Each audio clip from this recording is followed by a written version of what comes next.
pour la deuxième année consécutive, dans le cône nord de l'Amérique latine, mais maintenant aussi en Amérique centrale, on dépasse, tenez-vous bien, les 400 000 hectares plantés en arbustes à coca.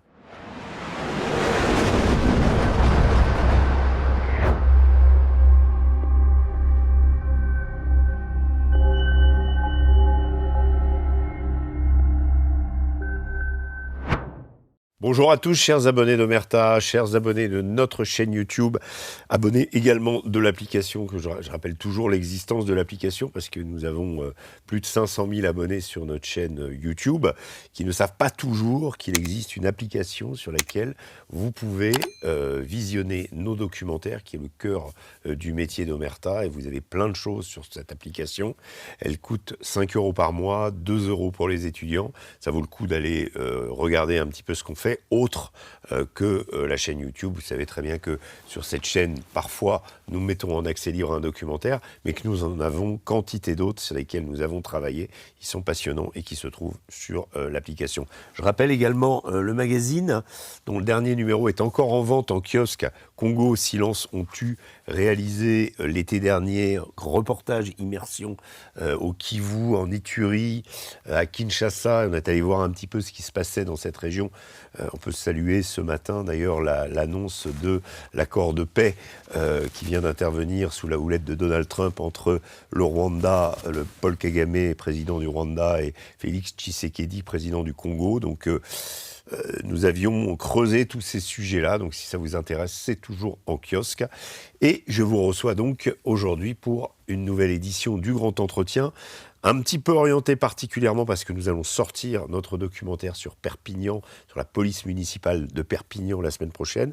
Et pour parler un petit peu de criminologie, pour parler trafic de drogue à partir de ce documentaire, mais en général sur ce qui se passe dans notre pays, je reçois Xavier Roffer.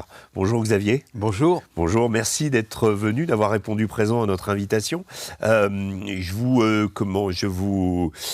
présente, vous êtes déjà venu 2 fois au moins chez Omerta, mais pour ceux qui ne vous connaîtraient pas, vous êtes criminologue, essayiste, spécialiste des questions de sécurité.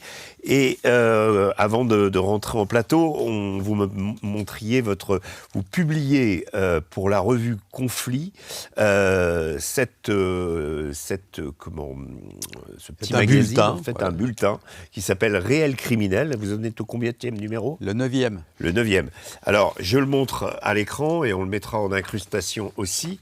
Réel criminel, que vous pouvez recevoir gracieusement. Alors, on va mettre votre rroffer@gmail.com, donc xroffer@gmail.com. Je vous le montre, mais on le mettra de toute façon en dessous de la vidéo. Donc, vous pourrez vous abonner. Pourquoi vous faites ce petit bulletin en plus et pourquoi vous tenez tant à ce qu'on en parle ?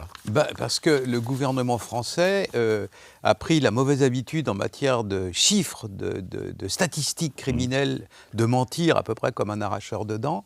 Et donc, quand vous vous fondez uniquement sur ce qui est publié par le ministère de l'Intérieur, vous savez que pendant plusieurs années, on a eu quand même super menteur comme ministre de l'Intérieur, qui était M. Darmanin. Ah, il était très fort pour tordre les statistiques. Voilà. Ouais. Donc, à un moment donné, ça a déclenché une réaction quand même agacée. Et des amis dans la police, des amis à l'INSEE... Ah oui, ça vient de l'intérieur. M'ont dit qu'il fallait quand même restaurer les choses. Et nous publions uniquement des études sur le chiffrage et la réalité de la criminalité en France, qui n'est pas du tout ce que nous annoncent les mensonges officiels.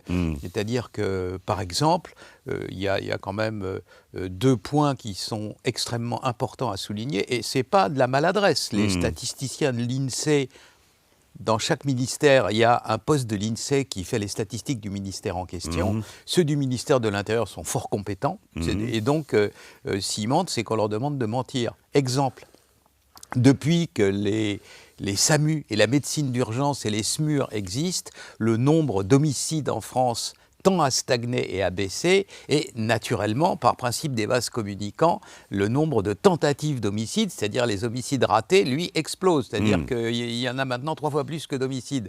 Pourquoi ? Parce qu'on sauve la vie de beaucoup plus de gens entre le moment où ils sont blessés gravement et puis la salle d'opération aux urgences. Mais ça, n'est pas reflété dans les statistiques officielles. Non. Il continue de publier uniquement les homicides réussis et pas ce qui explose.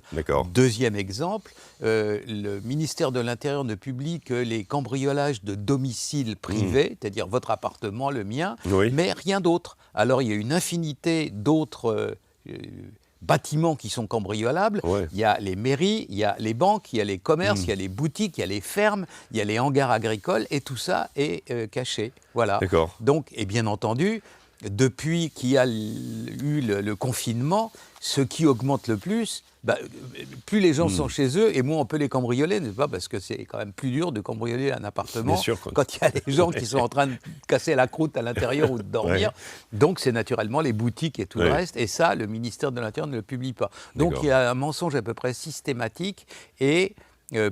un chiffre, on ne va pas assommer les gens avec des chiffres. Le gouvernement nous dit, alors l'an dernier, il y a eu 218 000 cambriolages. Non, en réalité, quand on ajoute tout le reste, sauf les domiciles particuliers, plus le chiffre noir, les gens qui sont cambriolés mais qui ne préviennent pas la police parce que ça fait 3 fois et que leur assurance va les lâcher, etc. On en est en France à 1 cambriolage, 1 effraction par minute. Plus de 1400 par jour. Voilà, c'est ça qui... Cette statistique-là, 1 infraction par minute, elle n'est pas donnée par le ministère. Non. Monsieur Retailleau, qui n'est pas le pire, est venu une fois en disant, vous comprenez, il y a une infraction toutes les 3 minutes. Non, ça, c'est les domiciles privés. Alors, le pauvre, son ministère lui a sans doute menti à lui, elle lui a dit des sottises, mais voilà la réalité. Donc, nous restaurons le réel criminel pour tous ceux dans le monde politique, social, associatif que ça peut intéresser. Donc, vous m'envoyez un mail. L'adresse xraufr@gmail.com et on vous l'envoie à titre d'exemple pendant par exemple 6 mois, 1 an, gratos. D'accord, écoutez, ça sera, je pense que ça intéressera nos téléspectateurs. La réalité de la criminalité en France. Tout à fait. Alors on va parler criminalité, on va parler grand banditisme, crime organisé et en premier lieu trafic de drogue, puisque ça reste quand même le gros du panier, on va dire. Comme je disais en introduction, nous venons de terminer un documentaire qui va bientôt paraître la semaine prochaine sur l'application Omerta, sur la police municipale à Perpignan. Municipale, je précise. Bien sûr. Donc j'ai passé 3 jours et 3 nuits à les suivre. Premier constat, tout simple, 80% du quotidien des policiers municipaux dans une ville moyenne de France comme Perpignan est lié d'une façon ou d'une autre au trafic de drogue. Comment en est-on arrivé là ? Alors c'est simple, ça tient en 4 mots, politique de la ville. C'est-à-dire que depuis les années Mitterrand, les gouvernements successifs de la Ve République, alors gauche ou droite, tout pareil, se sont lancés dans une analyse complètement fautive, ont fait une dramatique erreur de diagnostic en expliquant que ce qui se passait dans les quartiers où ça s'agitait un peu au début, jusqu'à la situation présente, était due à des choses comme le racisme, la discrimination, etc., ce qui n'a absolument rien à voir, parce que les premières victimes des voyous, c'est naturellement ceux qui habitent à côté d'eux, donc issus des mêmes communautés qu'eux. Et donc, là aussi, il faut dire les choses précisément. Le 17 juillet 1983, le secrétaire général de l'Élysée, à l'époque, il est toujours de ce monde, Jean-Louis Bianco, écrit une note au président Mitterrand pour lui dire que dans la périphérie parisienne et dans la périphérie lyonnaise, il y a des jeunes qui s'agitent dans des municipalités, qui jettent des cailloux sur la police, qui ont des différends avec les forces de l'ordre, etc. Et il lui fait la liste des villes où ça se passe. À l'époque, il y en a 22. Au dernier comptage du secrétariat à la politique de la ville, fin 2024, il y en a pratiquement 1400. Alors, c'est l'échec le plus faramineux de toute la Ve République, à savoir que si vous envoyez votre petite dernière à l'hôpital et qu'elle a 38 et que vous la laissez une semaine et qu'elle a 40 et 5 dixièmes, on ne peut pas franchement baptiser ça un succès. C'est exactement ce qui s'est produit. Et donc, cette impéritie grave le fait qu'on ait laissé des zones hors contrôle se développer sur les territoires français, explique le reste, explique les agressions contre la police, explique les émeutes, Naël et compagnie, parce que c'est là que ça se passe, et explique le trafic de stupéfiants. Vous savez, depuis le Moyen-Âge, on sait que quand on laisse une cour des miracles aux voyous, ils s'en servent pour faire des choses qu'ils ne peuvent pas faire ailleurs. C'est leur zone de repli, si vous voulez. Alors, on les a laissés proliférer sur le territoire français. En outre, à partir du moment où il est prévu qu'on ait les Jeux Olympiques, c'est-à-dire en gros 2020, pour les Jeux Olympiques de l'été 2024. À partir de ce moment-là, systématiquement, les migrants, les illégaux, les fameux mineurs non accompagnés sont balancés dans des villes moyennes ou des petites villes pour pas qu'on les voit tous sous le périphérique pendant qu'il y aura les Jeux Olympiques et que Paris sera la vitrine du monde. Résultat, ces trafics, parce que, je veux dire, c'est pas une question d'ethnie. Si jamais vous balancez un Suédois dans un trou en province où il n'a aucun moyen de vivre, au bout d'un moment, il va finir par dealer de la drogue parce qu'il n'a aucun autre moyen. Voilà. Ouais, bien sûr. Alors, le fait d'être d'une culture différente n'arrange pas les choses, mais je rappelle toujours ça parce qu'autrement, on dit oui, mais vous comprenez tout ça, la discrimination. La pire crise criminelle aux États-Unis à la fin du 19e siècle, au début du 20e, c'est l'immigration irlandaise. Voilà. Oui. Encore. Il y avait une mafia d'ailleurs. Juste pour rire 2 minutes, à l'époque, il y avait ce qui existe encore en France aussi et qu'on appelle ça en argot parisien, vous savez, les paniers à salade, parce qu'à l'origine c'est du grillage. Alors on prend les types dans la rue, quand ils sont arrêtés ou qu'ils sont morts par terre ou blessés, on les met là-dedans et puis on les amène au poste.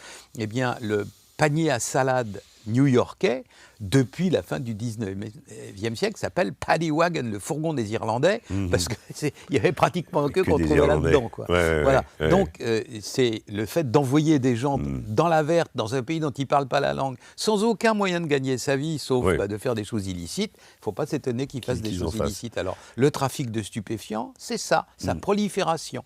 Est-ce qu'on peut aussi trouver une source à cette explosion du trafic de drogue par le fait que la désindustrialisation de la France, finalement, a rendu moins indispensable la main-d'œuvre immigrée qui s'est retrouvée, parce qu'il fallait bien les mettre quelque part dans ces banlieues, que finalement avec des taux de chômage très importants et que quelque part on a laissé faire ces trafics en se disant c'est un moyen pour eux de gagner de l'argent. C'est très secondaire. C'est un phénomène de jeunes. Vous savez, ceux qui s'engagent dans des carrières illicites, ceux qui deviennent, comme disait très joliment la criminologie du 19e siècle, des criminels d'habitude, c'est des gamins maintenant qui ont 12 ans des fois. Oui, ça c'est vrai, on en a vu. Et donc, le type qui a travaillé 12 ans chez Renault, ou aux grosses presses, vous savez, chez Berlier, dans la région lyonnaise, etc., il perd son travail, il est un peu désespéré, des fois il se laisse couler, il y a des suicides, il y a de l'alcoolisme, il y a des choses comme ça, mais il ne tourne pas bandit. Les carrières bandits et criminels et terroristes, ça se commence très jeune. C'est d'ailleurs pourquoi le TA au Pays Basque et l'IRA, les mouvements nationalistes et terroristes en même temps, envoyaient les gamins affronter la police à l'âge de 12 ans parce qu'il faut acquérir les réflexes. Si vous faites, comme vous vous souvenez, Feltrinelli, là, en Italie, si vous lancez un gauchiste un peu littéraire et tout, mais qui à la fin, il a essayé de devenir terroriste à 40 ans, ça ne marche pas, il a été tué par sa bombe. C'est un métier de jeune. Voilà, ça s'apprend, les réflexes, pas le métier, mais les réflexes. Le truc qui est gravé dans votre tête et qui fait que vous réagissez à la seconde, ça s'apprend à 12 ans ou ça ne s'apprend pas. Alors, certains endroits en France, Marseille en particulier, ont subi une augmentation exponentielle du trafic de drogue, au point que l'an dernier, des magistrats de la ville décrivaient la cité phocéenne comme une narco-cité. Est-ce que, selon vous, la situation actuellement échappe aux autorités à Marseille ? Je pense que, si vous voulez, l'important, parce que là, en France, on est au point d'arrivée, quoi. L'important, ce qui est crucial pour ceux qui nous regardent à l'heure actuelle, c'est de comprendre ce qui est en train de se passer mondialement en termes de stupéfiants. Et après ça, vous allez voir, on va retomber sur Marseille. À l'heure actuelle, ce qui est en cours, je ne dis pas que ça se prépare, c'est une inondation, un tsunami de cocaïne comme on ne l'a jamais vu dans l'histoire du monde. pour la deuxième année consécutive, dans le cône nord de l'Amérique latine, mais maintenant aussi en Amérique centrale, on dépasse, tenez-vous bien, les 400 000 hectares plantés en arbustes à coca. Ça fait combien de kilos de cocaïne, ça? Ah ben j'y viens. Et donc, depuis... là aussi, parmi les choses qu'il faudra dire, c'est que les statistiques que nous donnent les États-Unis, l'ONU, l'Union européenne, etc., elles datent généralement d'il y a 2 ans. Mais les chiffres tout récents, je les ai, de 2025, ils sont effrayants. Et donc, entre les chiffres de l'ONU, entre 2012 et 2024, la quantité de cocaïne produite dans le cône nord de l'Amérique latine, et maintenant un peu en Amérique centrale, a augmenté de 330%. On est passé d'un peu plus de 900 tonnes de cocaïne, 900 tonnes, c'est 900 000 kilos, imaginez un peu, à pratiquement 3000 tonnes. Voilà, c'est ça qui nous arrive sur le coin de la figure. Pourquoi ça nous arrive en Europe? Et pourquoi la prochaine étape, ça sera, mais ça nous affecte moins, le Moyen-Orient, le Golfe, l'Arabie, etc. Parce que, bien entendu, les narcos au sommet, les caïds, les grands chefs du trafic de stupéfiants, ne sont pas des poètes. Et donc, ils vendent leur drogue là où elle coûte le plus cher, là où ils la vendent le plus cher. Comme en France, bien que ça se soit au niveau du prix de gros, pratiquement effondré depuis 2 ans. Ce qui est la preuve de l'inondation, si vous voulez. Parce que c'est une marchandise. 50 euros, 100 euros. Ouais. Mais non, je parle du prix de gros. Ouais, c'est-à-dire qu'au début de l'année 2024, le kilo. Arrivé Marseille, le kilo, en début de l'année 2024, il est à 32 000 euros le kilo. Maintenant, on peut des fois le toucher à 17 000. Ça s'est effondré. Voilà. Le prix, comme les grossistes de la cocaïne sont peu nombreux, ils arrivent à faire des espèces de cartels entre eux, de monopoles, etc. Et ils arrivent à tenir en ce moment le prix du gramme vendu en boîte de nuit ou dans la rue vers 50 euros. Mais ça va s'effondrer aussi. On va dans les années qui viennent, on va à un gramme de cocaïne qui sera sans doute autour des 40 euros. On le voit au niveau des points de deal, quand on est avec ces policiers, certains policiers nous confiaient que la cocaïne a quasiment, sur la région de Perpignan, en tout cas, supplanté la résine de cannabis. Bien sûr, c'est le cas partout en Europe. Mais c'est dramatique au niveau sanitaire. Il y a 2 raisons pour lesquelles c'est dramatique. Alors d'abord, oui, c'est le cas. Pourquoi? Parce que si toutes les drogues illicites, les drogues chimiques, l'héroïne, la morphine, les opiacés, la méthamphétamine, le crack. Voilà, exactement. Tout ça intéresse le milieu criminel parce qu'il se spécialise dans les biens et services illicites, la prostitution, etc., et puis les trafics de drogue. La cocaïne les rend fous. Là aussi, je vais vous donner un élément de compréhension, parce que la cocaïne les rend fous, c'est un peu abstrait. Si vous arrivez à acheter, sans vous la faire piquer, 1 tonne de cocaïne en Amérique latine, si vous arrivez à l'importer en France, par exemple, ou en Italie, ou à côté, sans, une fois de plus, anicroche avec la douane ou avec la police, si vous arrivez à le faire. Hein. Il y en a qui arrivent. Très bien. Si vous arrivez, cette drogue, après ça, à la vendre dans de bonnes conditions, si vous êtes le caïd, bien entendu, pas le petit comparse dans la rue, à la fin, le bénéfice, on ne parle pas du chiffre d'affaires, on parle du bénéfice. Le bénéfice de la vente d'1 tonne de cocaïne en France en ce moment, c'est-à-dire 2024-2025, c'est bénéfice de 25 à 28 millions d'euros. Ah oui. 25 à 28 millions d'euros pour 1 tonne de cocaïne. Et donc, à vous, la villa à Dubaï, à vous, la dame blonde platinée avec des avantages conséquents, à vous, les Ferrari, etc. Et donc, la cocaïne les rend fous. C'est pour ça qu'ils s'entretuent. Quand il y a eu le dernier grand affrontement entre gangs à Marseille, dans les quartiers nord, là où il y a les fameuses cités hors contrôle... La DZ Mafia contre Yoda, c'est ça? Il y a eu 49 morts. Oui. C'est énorme. Ça, c'est 49 morts depuis le début de l'année. Non, 49 morts dans toute l'année 2023, quand il y a eu la guerre. Oui, d'accord. Voilà. Ouais. Donc en une année, il y a eu 49 morts. Ouais. Et donc j'avais fait une fois, parce que je suis un peu taquin, le calcul suivant. En France, le nombre d'homicides par 100 000 habitants, c'est 1,2 ou 1,3 pour 100 000, année après année. Ouais. Dans les quartiers nord de Marseille, c'est-à-dire les quartiers 13e, 14e, Ouais. 15e et 16e arrondissement La de Marseille. Castellane, la Paternelle, Voilà, ouais. etc. Tout ça. Là où il y a les tueries entre narcos, si on prend uniquement cette portion-là de Marseille, le taux d'homicide par 100 000 habitants est, comme au Brésil ou comme au Honduras, 18-19 pour 100 000. D'accord. 18-19 pour 100 000. Donc ça les rend fous et ils s'entretuent. Voilà, c'est ça l'idée générale. Alors c'est ça la raison pour laquelle. Et puis deuxièmement, la raison pour laquelle c'est extrêmement dangereux pour la société française, c'est que quand vous prenez de la drogue en boîte de nuit, en réalité vous faites confiance aux dealers, mais vous ne savez pas ce que vous prenez. Et donc, si jamais, à la suite de quoi, vous faites un début de surdose, vous vous sentez mal, vos copains vous conduisent aux urgences à l'hôpital, qu'est-ce qui se passe ? Et ça, il faut que les gens en soient conscients. Généralement, quand quelqu'un fait un début d'AVC ou alors un début de crise cardiaque, ce qui est la manifestation de la surdose de cocaïne notamment, il faut l'insensibiliser, il faut l'anesthésier.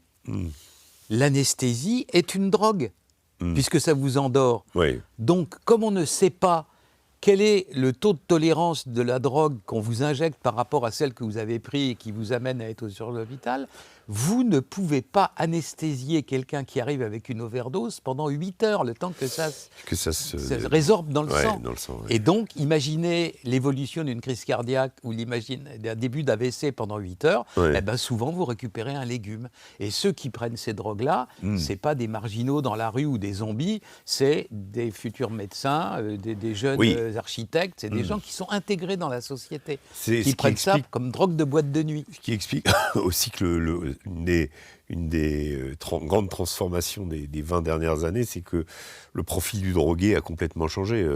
On est passé du toxico à l'héroïne avec l'aiguille dans le bras à Monsieur Tout-le-Monde, ou presque, ou souvent d'ailleurs on va dire classe moyenne supérieure. Et pas uniquement pour le plaisir de faire la fête, mais aussi souvent pour tenir le coup. C'est-à-dire, ça vous donne un coup de fouet. Et, les métiers pénibles. Les marins-pêcheurs, beaucoup de cocaïne, les restaurateurs qui sont obligés, les camionneurs, des coups de feu, et des choses comme ça. Et donc, ça atteint directement la société dans les couches utiles, pas uniquement dans les marginaux ou chez les zombies, quoi. Alors, le chiffre que vous avez donné pour les quartiers nord de Marseille, justement, sur les homicides par rapport au nombre d'habitants, que vous dites comparable à celui du Brésil, est-ce que vous diriez que on parle souvent, et c'est devenu un terme un peu à la mode médiatique, de mexicanisation. On a décrit des aides-mafias comme un cartel à la française. Est-ce que vous pensez que le trafic dans notre pays se rapproche à celui que connaît ou qu'a connu certains pays d'Amérique du Sud, vraiment Alors, c'est simple. Le théorème de base de la criminologie, il est enfantin. Il est même à la limite du gag. C'est celui-ci. Les criminels ne s'arrêtent que quand on les arrête. Ils ne s'arrêtent pas d'eux-mêmes.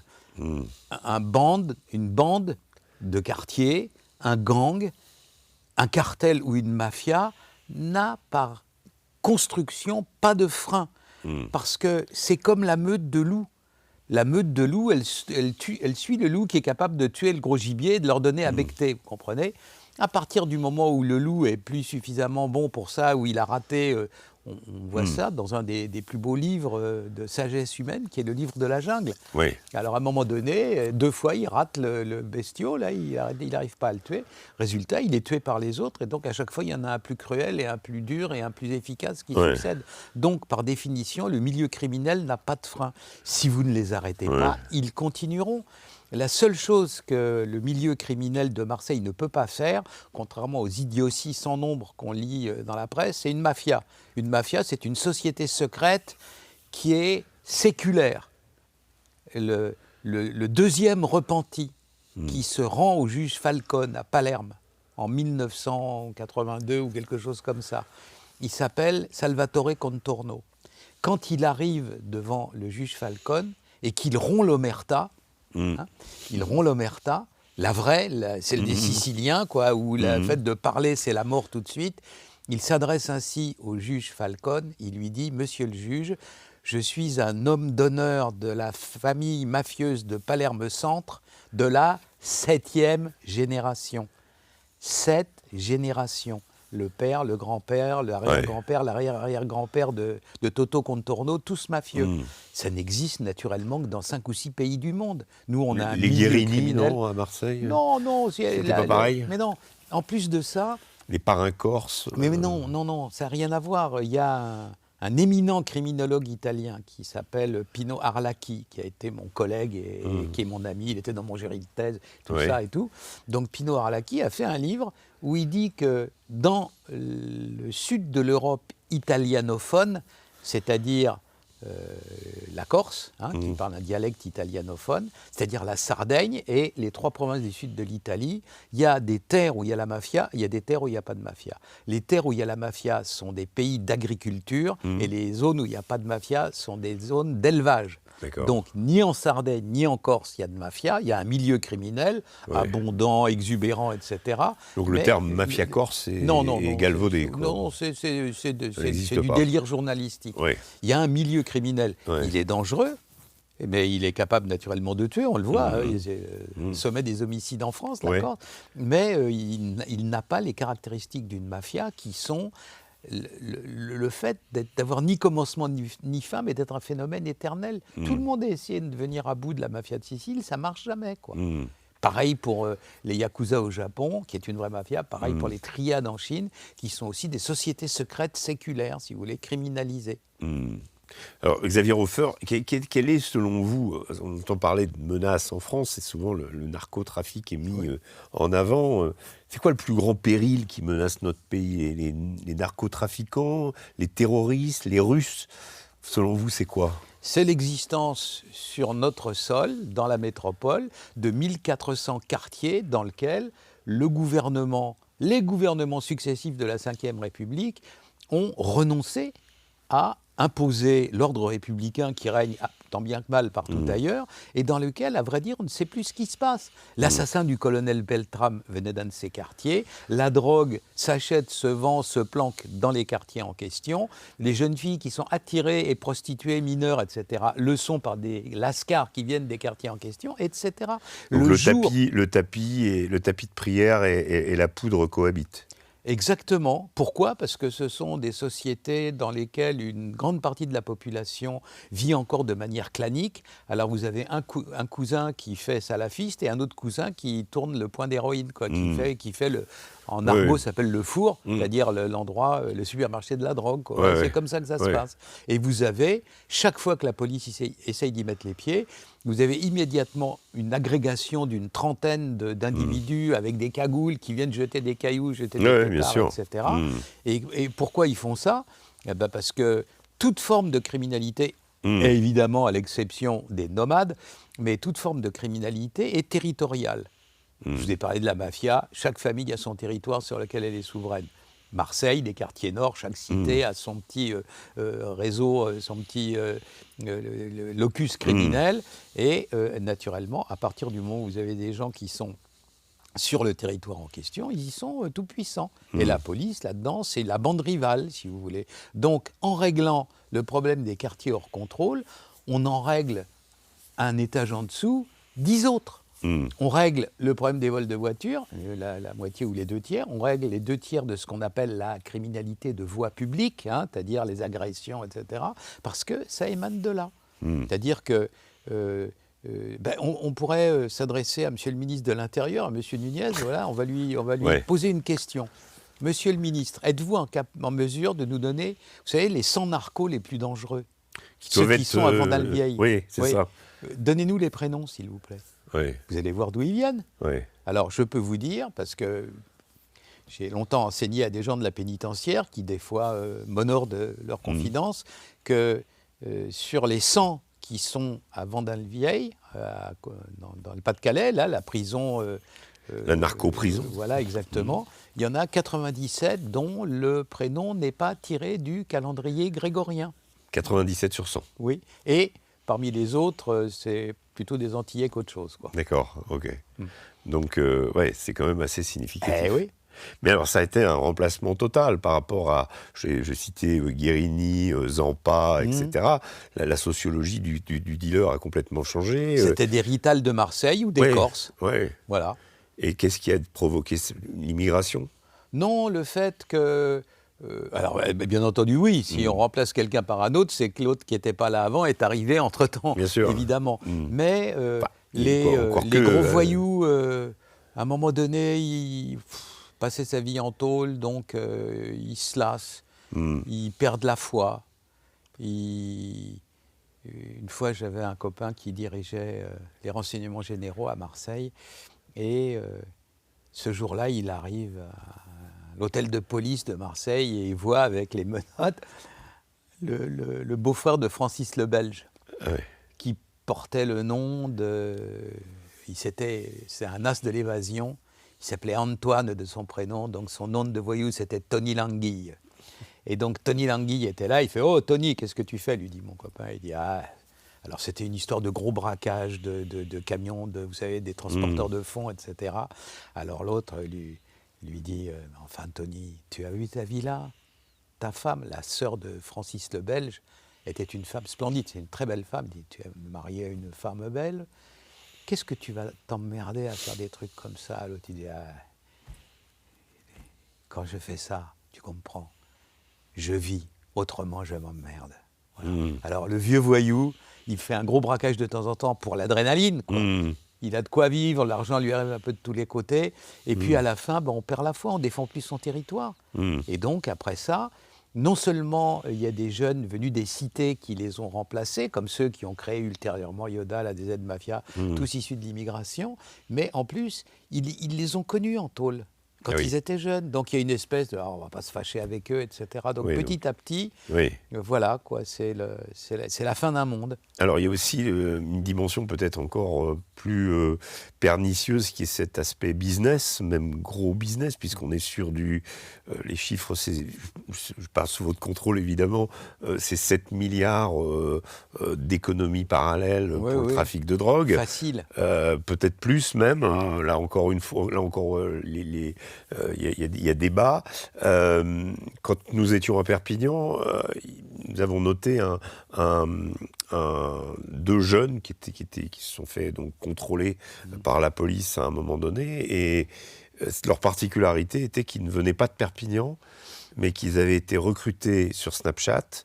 Ils étaient stéphanois, et donc offert un logement, un kebab par jour. Donc il y a une sorte de, on va dire, de gestion territoriale maintenant presque hexagonale du trafic. Évidemment. Et ça n'existait peut-être pas évidemment à l'époque. Comment voulez-vous ? C'était avant l'Internet ? Oui, bien sûr, mais ils pouvaient passer des coups de fil. Il y a quand même des relations en plus entre de ça, les Lyonnais, par exemple, et d'autres. Oui, mais c'est des liaisons entre chefs. Oui. Sur place, chacun avait son territoire. Là c'est du tout venant. Hein. Oui, bien sûr. On a besoin de deux mecs, parce qu'on en a marre que les petits minots de cité finissent par se faire arrêter, ont des casiers, etc.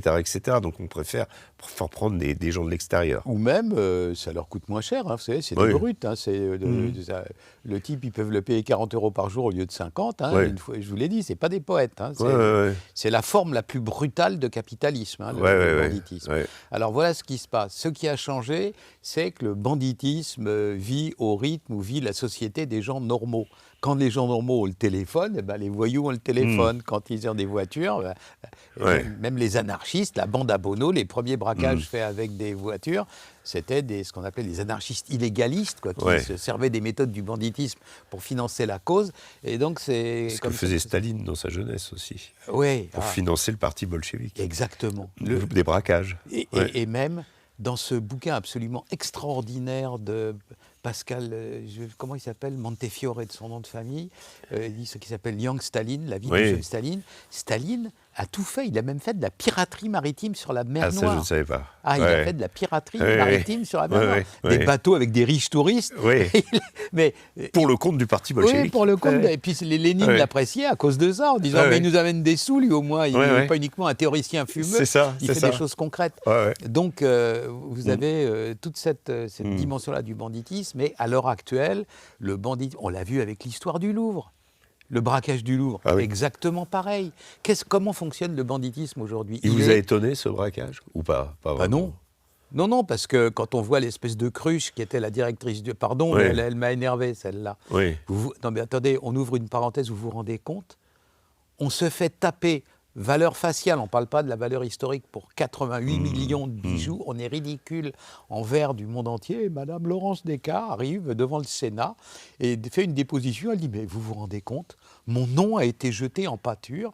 Mais Villemaraud, mais quel scandale et tout. Elle se croit... Sa déposition, typiquement, on était en 1785. Quoi. Ouais. La pauvre, elle n'a pas compris ce qui lui est arrivé. Voilà. Mais elle est Donc, quand même révélatrice d'un certain état d'esprit, on va dire, la au caste. sommet. Oui, bien sûr, ils sont tous mais comme ça. de même que dans la réalisation, on a Doudou Cross-Bitume qui nous révèle aussi une autre réalité. Mais c'est exactement ça. Qu'est-ce qui se passe? C'est pas Arsène Lupin, quoi. Vous avez au sommet des caïds. Ouais.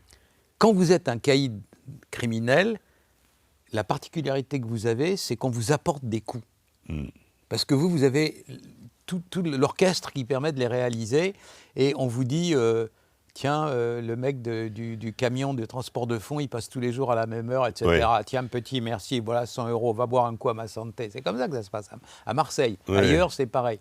Et donc, ce genre d'information arrive jour après jour, constamment, à des caïds qui, depuis belle lurette, ne sont plus en France, ils sont au Maghreb, ils sont à Dubaï, ils sont à droite, à gauche, et donc on leur apporte ça. Ça peut être du banditisme physique, et maintenant, ça peut aussi être des pirates informatiques qui leur apportent des informations qu'ils ont piratées, qui peuvent être utiles à des bandits.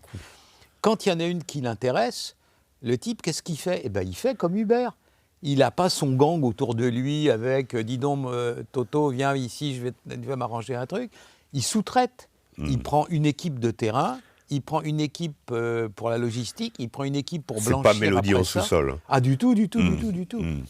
Ce type de banditisme-là, à la Gabin, là, il a disparu depuis belle lurette. Ouais. Donc aujourd'hui, ça marche comme Uber ou Airbnb, où donc c'est des plateformes criminelles qui sous-traitent à des gens et tout. Pas souvent d'ailleurs très professionnel, puisque non, on s'en fout. 150 empreintes laissées sur des divers bibelots au Louvre permettent finalement que l'équipe a été complètement arrêtée. Quoi. Mais les caïds en question s'en foutent. Vous savez comment ils appellent ça, les équipes qui font intervenir?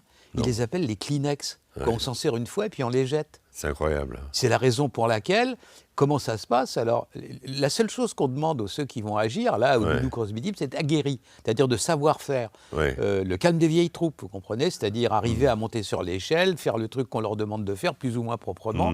Et puis après ça, ils redescendent en bas de la fameuse échelle, ils donnent le sac à un comparse qui disparaît sur un scooter, et à partir de ce moment-là, ils sont livrés à eux-mêmes en attendant qu'on leur reverse. C'est la raison pour laquelle ils essayent de ficher le camp au Maghreb ou de s'en aller, etc. Parce que avant, le chef protégeait ses troupes, mais maintenant, il n'a plus de troupes. C'est des mercenaires qui l'utilisent comme... avant, vous aviez votre femme de ménage, toujours la même, depuis 20 ans, une gentille dame qui venait de la péninsule ibérique, par hypothèse. Et puis, aujourd'hui, vous avez Shiva ou Dieu sait trop quoi, vous avez une nana qui va faire le ménage chez vous. Interchangeable parfaitement. Exactement. Voilà. C'est ça. C'est ça le banditisme aujourd'hui.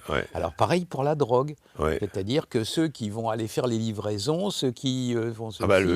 le chouf en particulier, qui est quand même la partie visible ou la plus visible.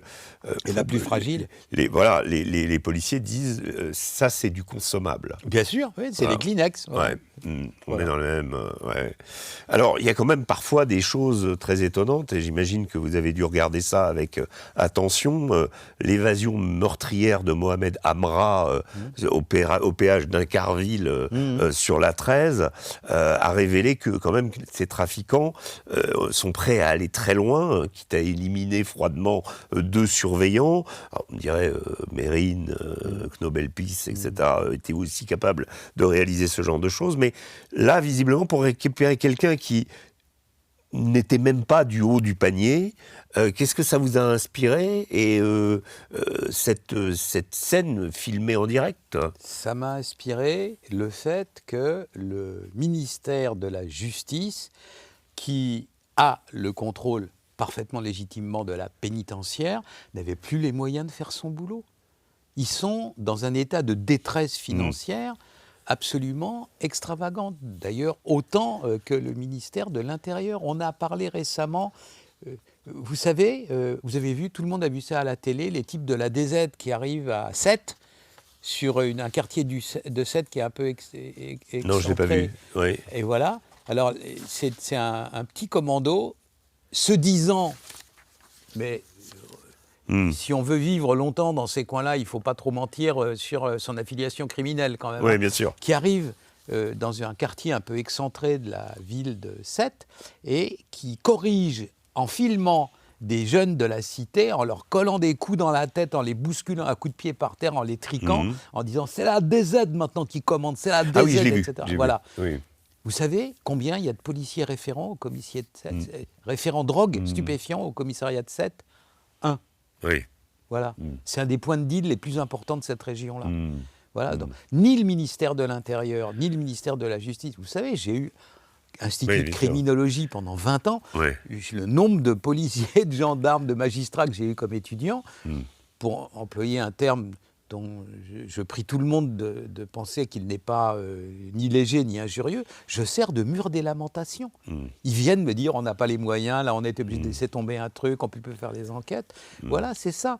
Et donc, si le renseignement criminel, le renseignement pénitentiaire criminel, c'est-à-dire le renseignement qui fonctionne sur ce qui se passe dans les prisons, avait les moyens, ils auraient détecté que Mohamed Amra était devenu un caïd, qu'il avait subi une promotion, qu'il était maintenant relié aux niveaux les plus importants de certains gangs très importants du Maroc ou même d'Albanie ou de... Là, je crois que c'est un gang comorien de Marseille qui s'appelle les Blacks. Avec lesquels il avait fait des affaires. Et ce qui est très intéressant dans son cas, quand on étudie un peu son parcours, c'est que c'est un petit dealer normand à la base, ayant beaucoup de problèmes et qui a un profil de potentiel. Comme ça, au départ. Mais il connaît une ascension fulgurante quand il commence à opérer pour les Marseillais, c'est-à-dire à descendre à Marseille, faire ce qu'on appelle les fameuses opérations barbecue. Les gitans, les machins, voilà. Et là, les guerres qui opposent les différents clans marseillais. Et ce changement d'écosystème le fait... Mais il y a une trace physique, une trace matérielle. Quand un individu commence à pouvoir commander des homicides depuis sa cellule, c'est que c'est un caïd. Les autres ne le peuvent pas.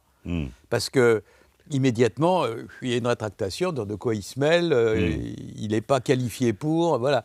Le seul fait que vous puissiez dire, depuis votre cellule sur un des 73 téléphones portables que vous avez épuisés depuis le début de l'année, celui-là, je ne veux plus le voir, eh ben, ça signifie que vous êtes un caïd. Ça a été raté par l'administration. Autrement, on n'aurait pas envoyé se promener dans les rues comme il... Alors Darmanin, que vous n'avez pas l'air de porter vraiment dans votre cœur, a quand même eu cette idée de faire cette prison.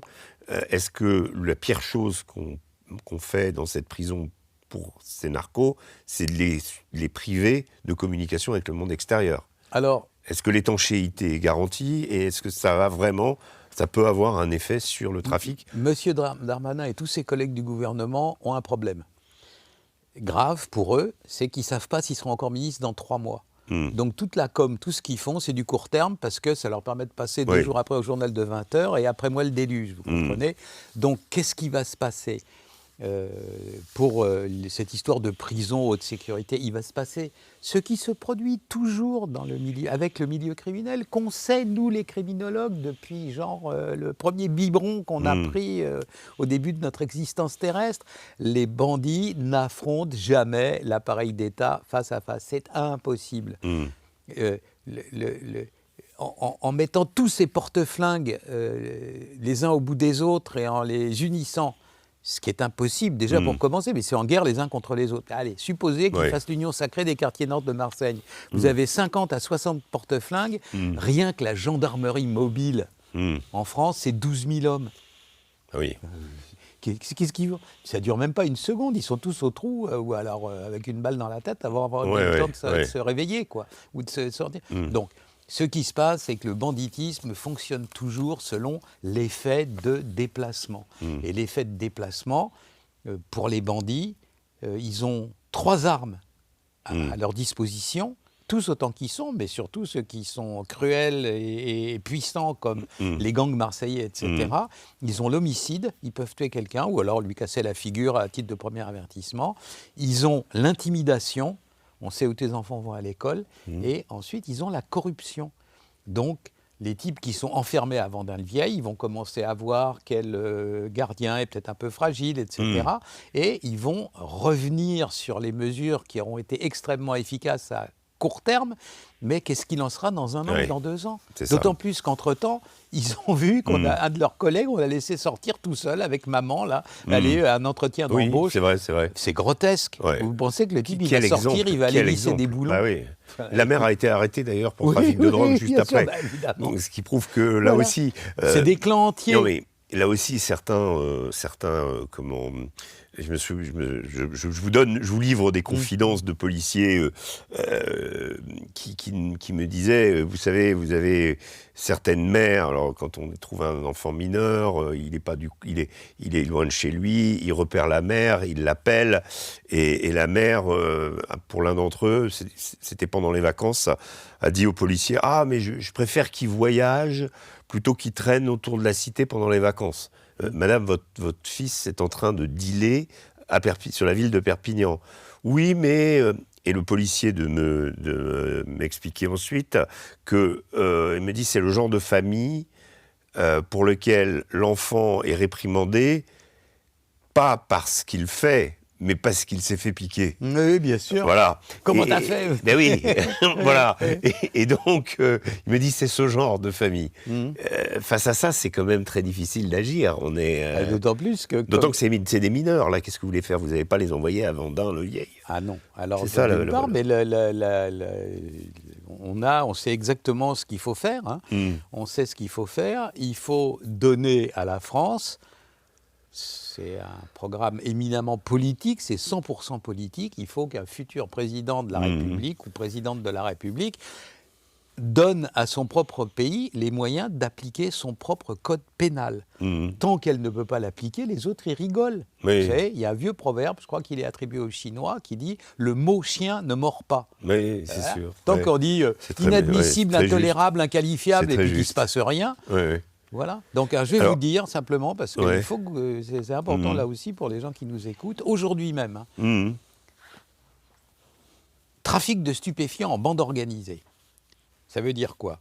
Ça veut dire que bande organisée, c'est une définition maintenant mondiale. Hein. C'est l'ONU qui a fait ça, la conférence de Palerme sur les mafias, le crime organisé et tout, 2000 ouais. Donc, crime organisé, c'est plus de 3 personnes. C'est durabilité dans le temps, pas un truc pour et puis on se disperse après. Partage des tâches, partage du butin. Vous avez ces 4 critères-là. Vous êtes dans le cadre du crime organisé. Trafic de stupéfiants en bande organisée, donc en bande organisée, c'est ce que je viens de vous dire, c'est, dans le code pénal d'aujourd'hui, perpétuité et 7 500 000 € d'amende. Jamais... Même les plus gros narcos, quand ils prennent 5 ans, c'est le bout du monde, on n'applique pas notre code pénal. Alors, si vous avez récolté, au début, j'ai dit bénéfice d'une tonne de cocaïne, 25 à 28 millions d'euros. Vous avez 25 ou 28 millions d'euros qui vous attendent sur une banque quelque part, dans un pays un peu... vous passez 3 ans en tôle, libéré pour bonne conduite, et puis après ça, vous recommencez. C'est ça qui se passe. Donc, ils n'ont pas peur. Les honnêtes gens ont peur quand ils habitent dans ces quartiers-là, qu'ils soient immigrés ou pas, mais les bandits n'ont pas peur. Les galéjades de Darmanin et les vitupérations. Vous savez, M. Retailleau, à un moment donné, il dit c'est des salauds. Enfin, on n'est pas là pour les injurier, on est là pour les arrêter quand même. Pour lutter contre eux. Oui, voilà. C'est sûr. Alors, longtemps épargnés aussi, les campagnes sont devenues aussi des bases arrières des trafiquants, voire il y a une recrudescence, même en Normandie, dans des zones comme ça, du trafic de l'héroïne, par exemple, qui revient. Aujourd'hui, est-ce que les moyens des trafiquants, au vu de l'augmentation du nombre de consommateurs, ont augmenté quand ceux de la police n'ont pas bougé ? Comment est-ce qu'un gouvernement gère ce déséquilibre qui n'existait pas il y a 20 ans, où la cocaïne, l'héroïne, c'était, on va dire, la consommation d'un petit nombre. Il y avait le cannabis, mais si vous voulez, on n'était pas dans un marché aussi vaste. Alors, Une des manières qu'a le gouvernement de balayer la poussière sous le tapis, c'est de changer le vocabulaire. Ce ne sont pas des consommateurs, ce sont des toxicomanes, les gens qui se droguent. Alors, consommateurs, maintenant, il n'y a plus d'assassins, c'est des auteurs. Alors, il n'y a plus de bandits, il y a des personnes, vous comprenez. Alors, vous avez une espèce de vocabulaire anonyme. Glissement sémantique. Oui, glissement sémantique, un vocabulaire qui ne veut rien dire. Et donc, à la fin, vous avez des auteurs qui ont vendu un produit à des consommateurs et lesquels ont peut-être fait une petite sottise, voilà, et donc ça banalise tout. Donc, ce qu'il faut se dire, c'est la chose suivante. Je vous ai dit, une des zones de deal tellement fructueuses, genre des dizaines de milliers d'euros par semaine à 7, que le commissariat du coin est un policier référent pour les mais oui, mais c'est ça le manque de moyens. Ben voilà, c'est ça. C'est pas plus mal. Donc, mais ça, on ne peut pas l'augmenter, on est obligé. Mais si, on peut. Et c'est une question de volonté politique. C'est une question de volonté politique. Si jamais vous avez un président de la République qui arrive, qui est fraîchement élu, il convoque le directeur général de la police nationale et le directeur général de la gendarmerie nationale, messieurs, dans la semaine, ils le peuvent. Parce que la gendarmerie et la police, c'est comme les pompiers. Les pompiers ne passent pas leur temps à éteindre les incendies, c'est 10% de leur travail, 90% c'est de prévoir, de faire des normes, de faire en sorte qu'il y ait le moins d'incendies possible, c'est-à-dire tout ce qui est préventif. Donc à l'heure actuelle, la police et la gendarmerie ont des plans. Messieurs, dans 3 mois, retour au calme. Alors j'attends, et puis comme disait l'empereur Napoléon, un de ses préfets, si des résultats venaient à se faire attendre, vous me ferez songer à vous trouver un successeur. Voilà. Donc, ce qu'il faut, c'est taper sur la table et dire retour à l'ordre. Mais tant que et retour à l'ordre, c'est à 80% les cités hors contrôle.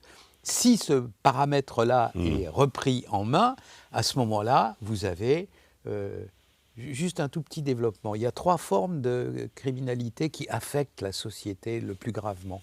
Premièrement, il y a la criminalité en col blanc, c'est-à-dire les gens qui vont prendre vos économies, le notaire qui va se barrer avec les économies de ses clients, les grandes escroqueries, etc. Ça, pour l'essentiel, c'est encore la population d'origine. Deuxièmement, très grave aussi, les atteintes à l'environnement. Une usine empoisonne la rivière, l'eau irrigue des plantes, les vaches mangent l'herbe et les enfants, dans la région de Naples, où la Camorra fait beaucoup de trafic de déchets toxiques, vous avez 5 fois plus de cancers infantiles pour des gamins, parce que le lait, les vaches, etc. À cause de ça, à cause de la mafia. Voilà, c'est directement à l'origine d'une explosion des cancers infantiles.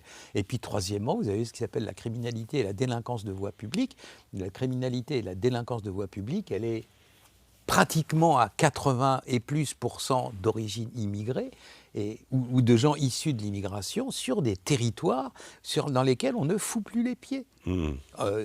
Comme disait l'autre, d'ordinaire et le plus souvent. Alors il y a des opérations coup de poing de temps en temps, mais pas grand-chose de plus. En tout cas, à Perpignan, ce qu'on peut noter, c'est qu'il continue à aller dans toutes les cités et pratique ce que nous dit le Philippe Rouge, qui est le chef de la police, le harcèlement du dealer. Voilà. C'est-à-dire faire reculer le point de deal, le faire changer d'endroit, etc. Quel est le rôle d'un maire ? En l'occurrence du maire de Perpignan. Il n'est pas là pour sauver la planète. Non, mais c'est très concret, c'est très pratique. Pour tenir la ville. Et donc, que faut-il pour qu'il ait du succès ?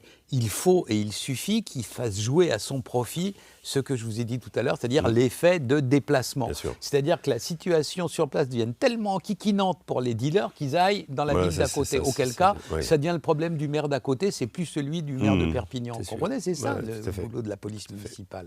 Et ils le font bien. Ils le font bien. Je crois qu'ils ont réussi à reconquérir au moins 2 ou 3 cités qui étaient très problématiques. Le Champ de Mars et puis quelques autres, bien sûr, et qui sont devenus...